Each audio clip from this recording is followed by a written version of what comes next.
media headlines and how crazy they could be. Just this last week, we saw, really some crazy stuff. I think like full panic. I saw one headline that said investors lose billions and billions in one day.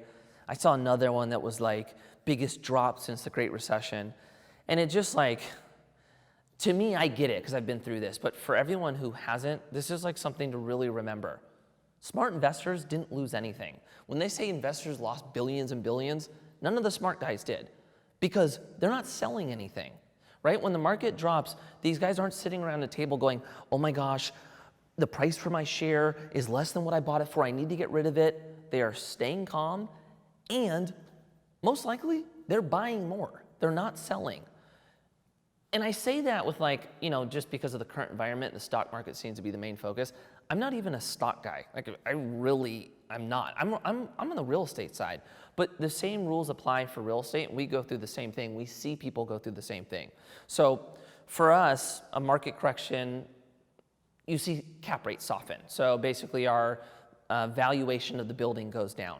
So when that happens in one of our properties, we don't sit there and go, oh my gosh, the property's worth less than we bought it for. We've got to sell it. Things are getting worse. That's not what we do. We sit there, we're going to continue to participate in cash flow, and we're going to wait for that project or that building to go up in value. And while things are at discount, we're going to buy more properties. We're never going to go through like, oh my God, panic, abort. And that's something that I think you learn over time, but for new guys, just keep this in mind. The media is going to make things seem a lot worse than they are. It's easy to panic. Don't panic, don't buy into it, and just look at what the smart guys are doing, right? You don't realize loss unless you sell your apartment, shares, etc. So be calm, hang, we're playing the long game here.